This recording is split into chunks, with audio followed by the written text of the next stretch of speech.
I had moved into this old apartment building barely 3 months ago. My landlord was a kind-faced, middle-aged woman.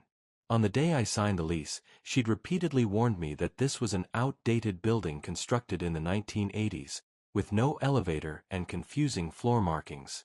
She told me a locked rooftop terrace sat above the 7th floor, and I must never wander upward by mistake. I was desperate for affordable housing at the time. This two-bedroom unit came fully furnished with complete home appliances, and the rent was ridiculously cheap. Only downside was the high floor. Young and energetic, I'd thought climbing stairs would be nothing but simple exercise. I brushed off her strange warning and never gave it a second thought. It did not take long after moving in to realize just how bizarre this building truly was. Most of the hallway motion sensor lights were broken. The few that still worked flickered weakly with a static sizzle, casting dim, murky yellow light over peeling walls that twisted the empty hallway into something haunted and unsettling. The residents here kept entirely to themselves.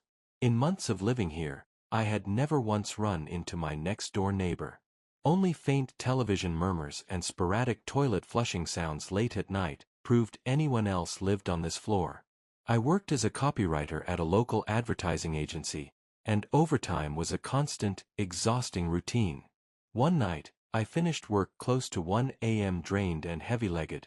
I stepped into the old building's entrance.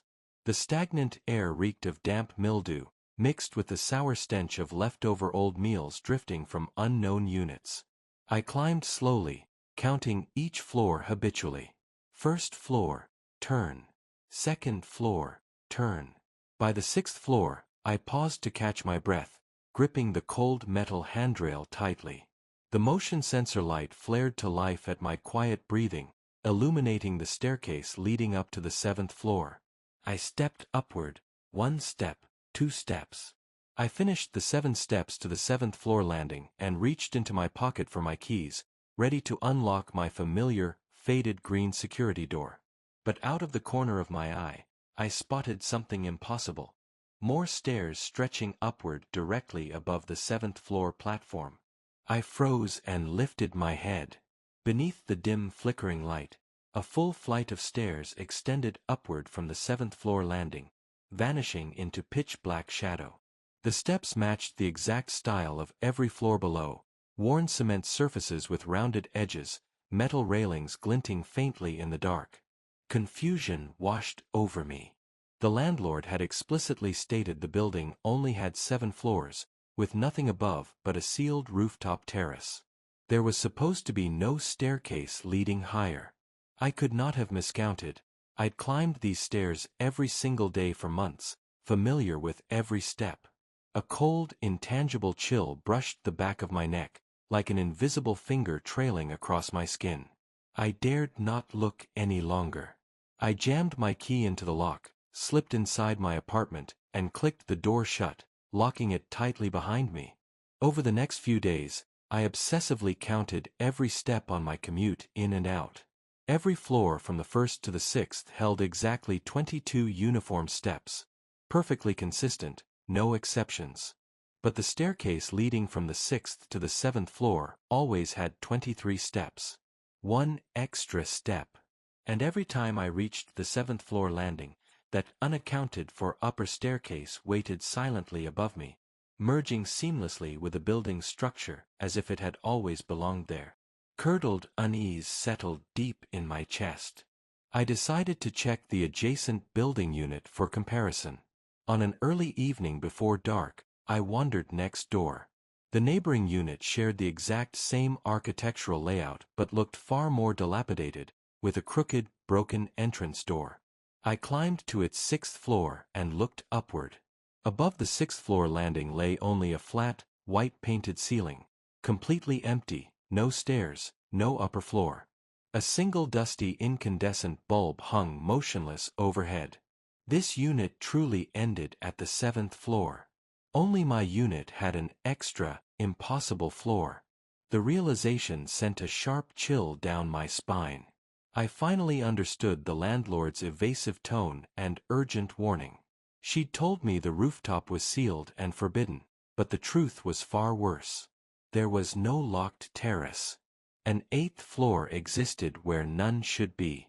Several nights later, I returned home from another late overtime shift, once again standing on the 7th floor landing. The motion sensor light died, swallowing the hallway in thick, suffocating darkness. I stomped my foot, and the light sputtered back to life.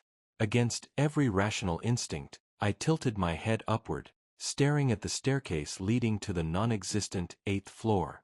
The light only illuminated the first few steps. Everything higher dissolved into impenetrable shadow. My heart thundered in my chest, pounding like a drum. An absurd, irresistible thought surfaced. What waited at the top of those stairs? Was it a forgotten rooftop passage, or something far more sinister? My throat went dry, and my palms flooded with cold sweat. Logic screamed for me to lock myself indoors and pretend I'd seen nothing. But a stronger, invisible pull tugged at me, compelling me forward. I took the first step upward. My shoe scraped softly against the cement. The motion sensor light held steady, lighting my path. I climbed slowly, counting each step, 1, 2, 3, 22 identical steps, perfectly measured. When my feet touched the final step, I stood on a landing indistinguishable from the 7th floor below. Directly in front of me stood a green security door, an exact duplicate of my own apartment door. The paint was faded and chipped in the exact same spots. The doorknob matched perfectly. Even the tiny white correction fluid tick mark I'd casually drawn on my doorframe on move-in day was replicated precisely on this new door. All the blood in my body turned cold. I stumbled backward, slamming my lower back against the icy metal railing, gasping from the sharp pain. My gaze darted downward to the door's crack. A folded white slip of paper was wedged tightly inside, hastily stuffed into place. Trembling violently, I pulled the paper free and unfolded it. The handwriting was messy, jagged, and forceful.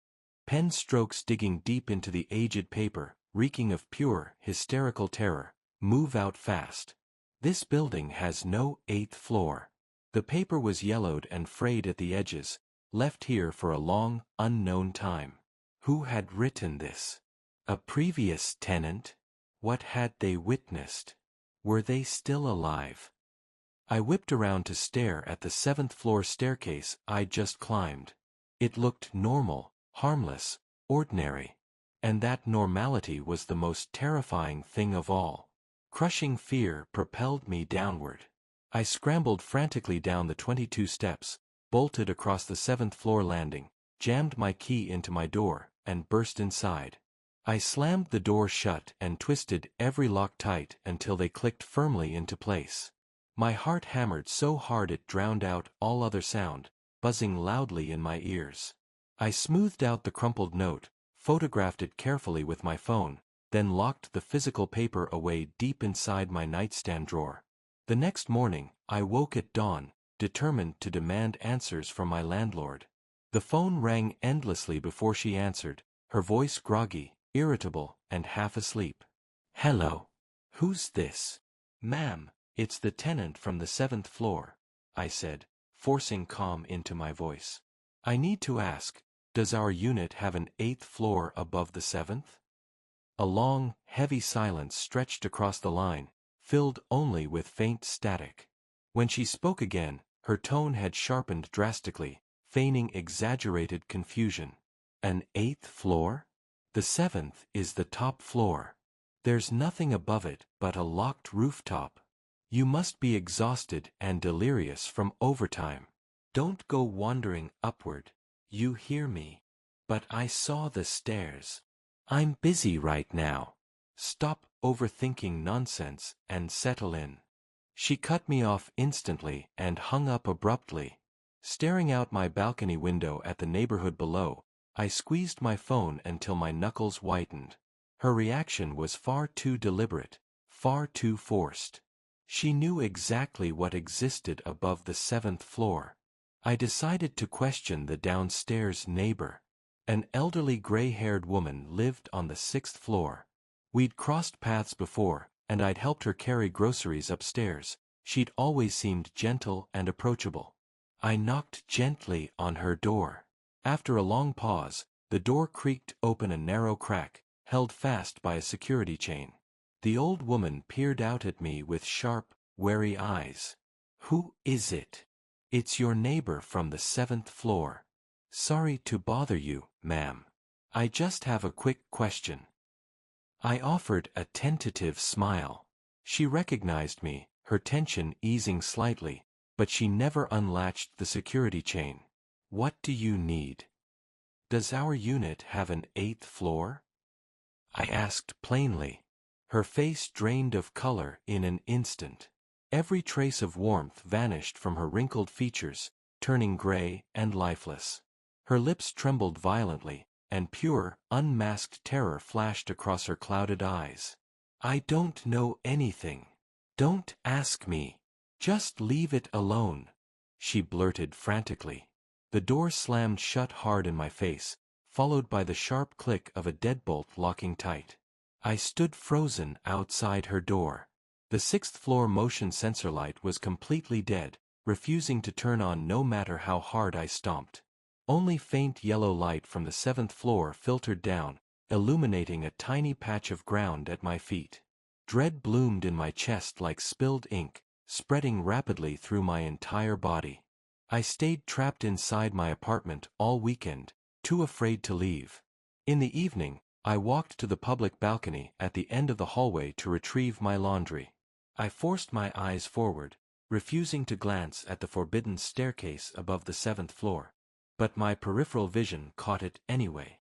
It stood there, sharp and distinct in the dusk, like a silent, festering wound in the building.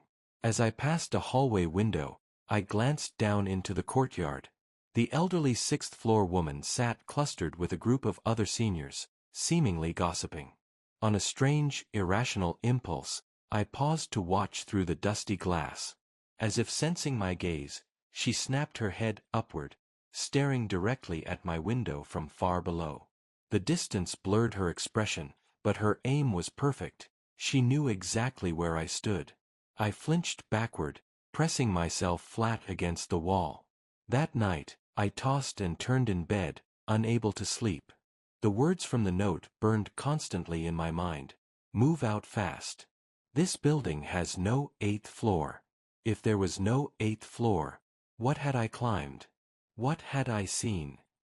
I scrambled online, searching every combination of my building's name paired with words like paranormal incidents, urban legends, and strange occurrences. Most results were irrelevant. Desperate, I searched specifically for stories about extra floors and non-existent 8th floors, only finding vague, unrelated urban tales that matched none of my experience. Exhausted and drowsy, I eventually drifted into a fitful sleep. I was jolted awake by a soft, rhythmic sound. Tap, tap, tap. Faint, deliberate fingernails tapping against my front door. My eyes flew open. The room was pitch black. The tapping continued steadily in the dead silence of the night. My heart shot into my throat. Who would be knocking at this hour?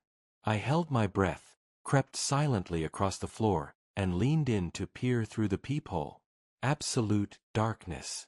Nothing was visible outside. Yet the tapping persisted, slow and unhurried. "Who's there?" I whispered hoarsely. The knocking stopped instantly. Complete, suffocating silence fell for 2 full minutes. No movement, no sound. I stumbled back to bed, my back soaked in cold sweat, and hid under the covers until the first faint light of dawn. The next day, I dragged myself through work with heavy dark circles under my eyes, completely mentally unfocused. I finished overtime late again, returning to the building close to 11 p.m. The familiar damp, mildewed air greeted me as I stepped inside. I began climbing the stairs slowly, counting each floor mechanically. When I reached the 6th floor, I paused. The elderly neighbor's door was tightly shut, and the small folding chair she always kept outside was gone. I continued upward to the 7th floor landing. My eyes lifted instinctively. The impossible staircase leading to the 8th floor was still there. But something was different tonight. A new folded white note was wedged in the crack of the duplicate green door. Every hair on my body stood on end. I'd taken the previous note home and locked it away. There was no way another could appear. I stood frozen for a long moment, torn between terror and that unshakable invisible pull. Finally, I forced myself to climb the 22 steps to the duplicate door. Trembling, I pulled the note free and unfolded it. The handwriting was identical to the first. Same frantic, strained strokes, same desperate pressure tearing into the paper. But the message had changed. "Why haven't you left?" A cold, accusatory question laced with undisguised malice. Dizziness swirled in my head. I crumpled the note and stuffed it into my pocket, fleeing frantically back down the stairs and locking myself inside my apartment. I spread the two notes side by side on my desk the second I got home. The match was perfect. The shaky, terrified penmanship, the extreme pressure on each character. This was no childish prank. Something was communicating with me. I photographed both notes repeatedly, then reopened my computer to search my building's exact street address. Results were scarce, but I finally found a 3-year-old post on a small local anonymous forum. The title asked if anyone knew strange rumors about my apartment building. The body text was short: "Looking to rent here, but heard this place is haunted. Any stories?" Only 2 replies existed beneath the post. The first: "Don't move in. This building is missing a floor." The second: "Someone died here on the top floor a while back, either a fall or a murder. Never got fully explained. Missing a floor? Dead on the top floor." My blood ran ice cold. I stared numbly at the screen, my mind spinning. Was my unit missing a floor? Or was the 8th floor the one the building had lost? Had someone died behind that duplicate green door? I slammed my laptop shut as if terrified something would reach through the screen for me. 4 days afterward, I lived as a nervous wreck. I left early and returned late every day, avoiding nighttime trips home at all costs. Every time I reached the 7th floor, I stared straight ahead, unlocking my door and rushing inside without a glance upward. But I could feel it. The extra staircase and duplicate door lingered in my blind spot, watching me silently, unceasingly. The next weekend, I went out to stock up on groceries, returning at dusk with armfuls of bags. I paused to rest at the 6th floor landing, noticing the elderly neighbor's chair was still gone. I hadn't seen her outside or heard her voice in days. I lifted my groceries and continued upward to the 7th floor. Before I could grab my keys, my gaze drifted upward against my will. Another white note waited in the duplicate door's crack. My heart skipped a beat. I set down my bags, climbed the stairs to the 8th floor door, and pulled the note free. The familiar frantic handwriting remained, but now a faint, mocking edge lingered in the twisted strokes. Look down. Confused, I turned toward the stair railing and peered down. The stairs between the 6th and 7th floors lay dark and empty. Nothing seemed out of place. Just as I relaxed slightly, a faint sound echoed from the lower floors, a door opening and clicking shut. Slow, deliberate footsteps began climbing upward, growing closer with every passing second. Every nerve in my body screamed in terror.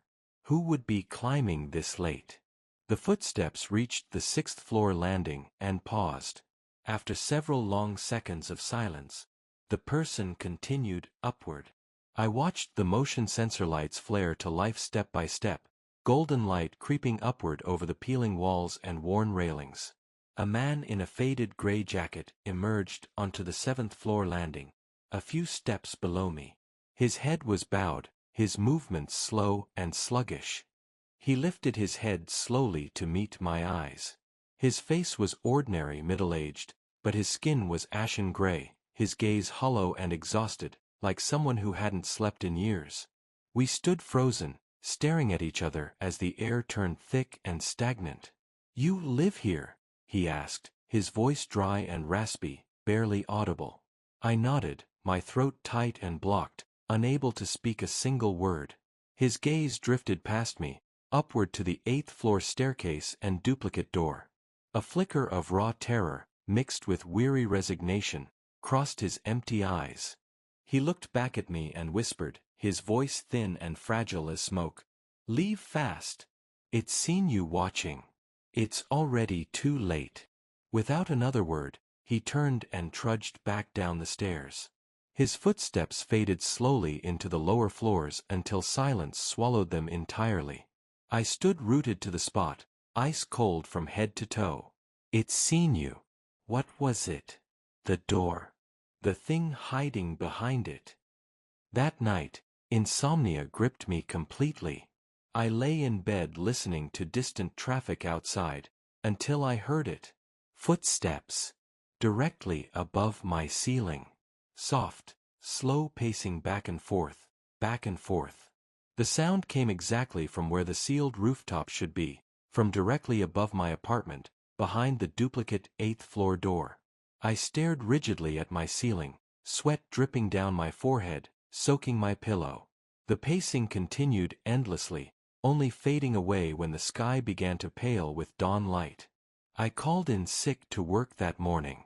I sent a private message to the anonymous forum poster who'd mentioned the building's dark history, begging for more information, but my message went unanswered. I kept digging through old web archives until I uncovered a tiny, forgotten local news article from 6 years prior. The brief report stated a young man had fallen to his death from my apartment building, ruled an accidental rooftop fall. No exact floor was listed, but the article repeatedly referenced the top floor. The top floor. Again and always, the top floor. I sat motionless at my desk, piecing together the nightmare. Who was the gray-jacketed man? What was the entity haunting the 8th floor? Why had the footsteps followed me home? I made up my mind. That man was the key to the truth. I would find him again. That evening, I waited silently on the building's bench, pretending to scroll through my phone while watching the unit entrance closely. Dusk fell, and few residents passed by. Close to 8 p.m., the familiar gray-jacketed figure walked quickly into the building, head bowed, trying to stay unnoticed. I stood and followed at a safe distance. He climbed steadily upward without pause, finally stopping on the 6th floor. He pulled out his keys, unlocked a door opposite the elderly woman's unit, and slipped inside. He lived on the 6th floor. I hesitated on the 6th floor landing, then knocked gently on his door. After a long pause, the door cracked open, secured by a security chain. The man's half-face peeked out, shock and panic flashing in his eyes when he saw me. "It's you," he muttered hoarsely. "Sir, I need answers about the 8th floor upstairs," I whispered urgently. "You said it saw me, that it's too late. What does that mean? What's behind that door?" His face drained of all remaining color. He tried to shut the door, but I blocked it with my hand. "Please," I begged.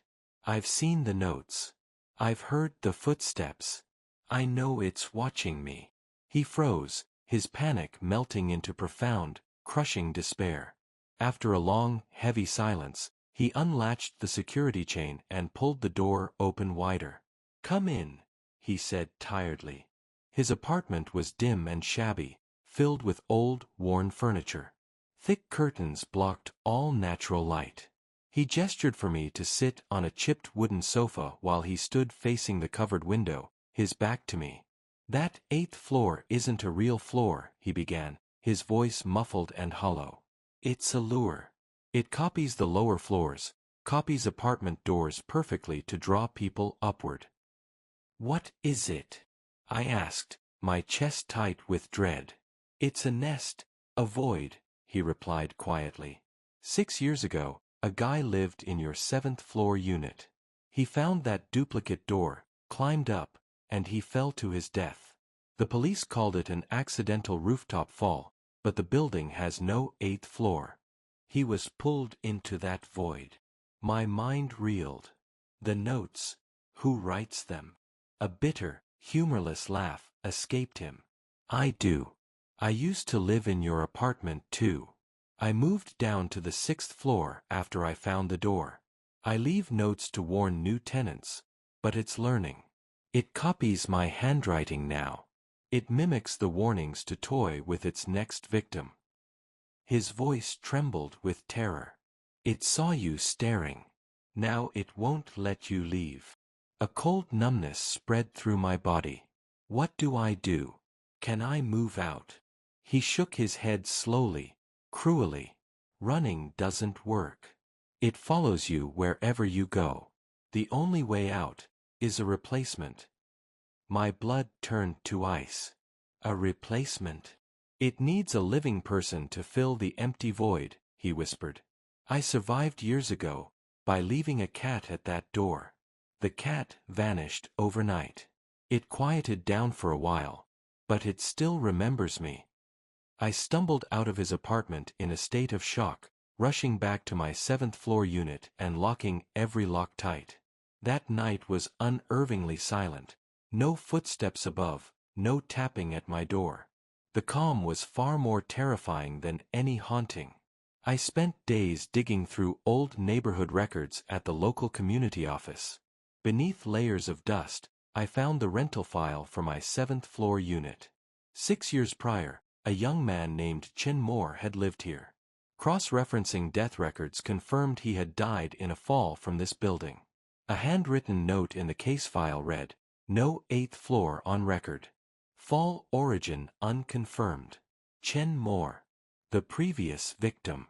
Now it had chosen me." I returned to question the gray-jacketed man again. He confirmed Chen was an acquaintance. He dismissed Chen's frantic stories about a duplicate door back then, until Chen died.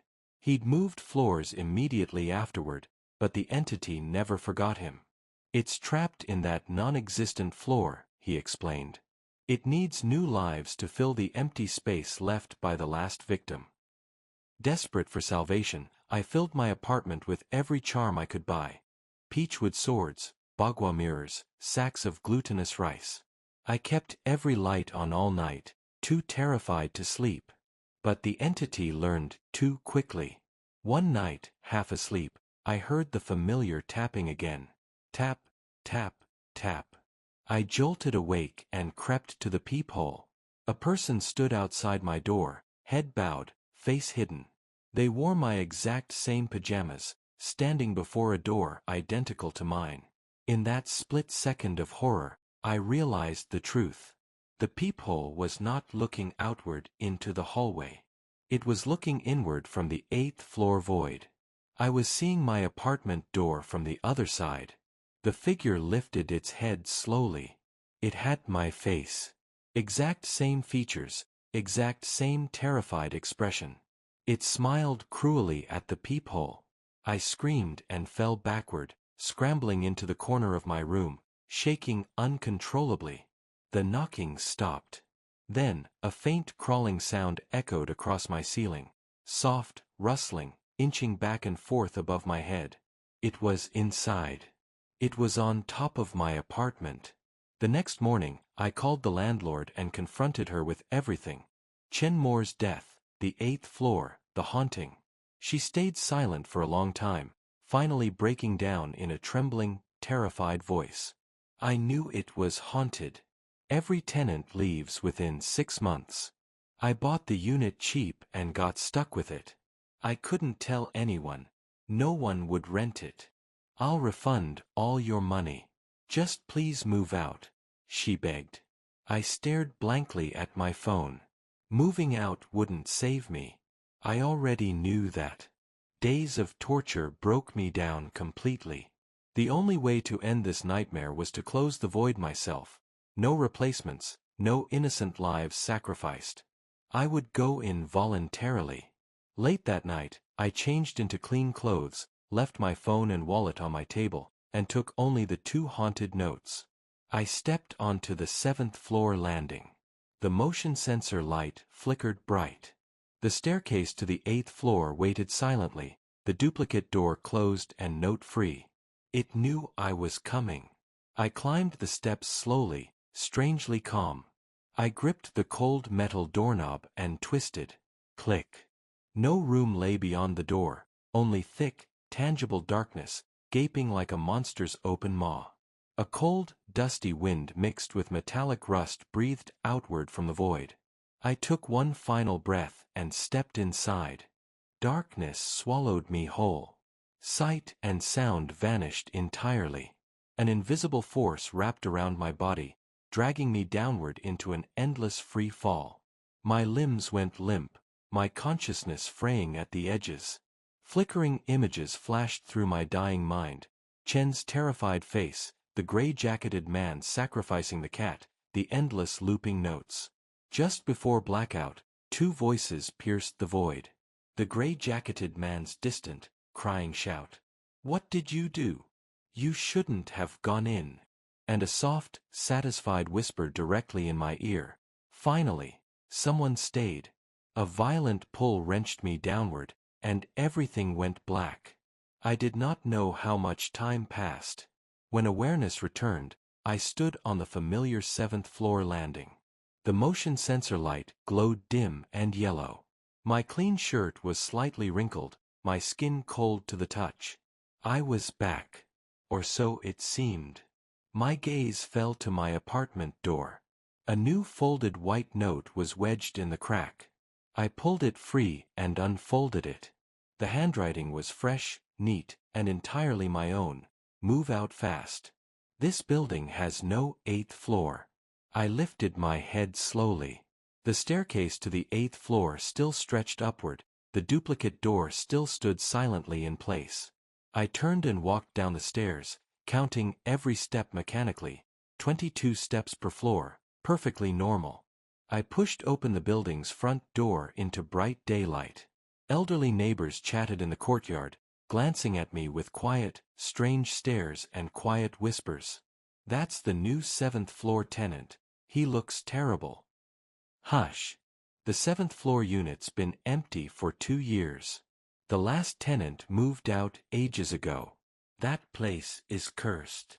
I froze mid-step. 2 years empty. The gray-jacketed man had left 2 years prior. A cold, knowing smile tugged at my lips as I stared back at the quiet 7-story building. It looked ordinary in the sunlight. But I knew the truth. Between the 7th floor and the non-existent 8th floor, a door waited forever open. I stared down at the note in my hand, at my own handwriting. Now it was my turn. My turn to leave warnings for the next poor soul who moves in.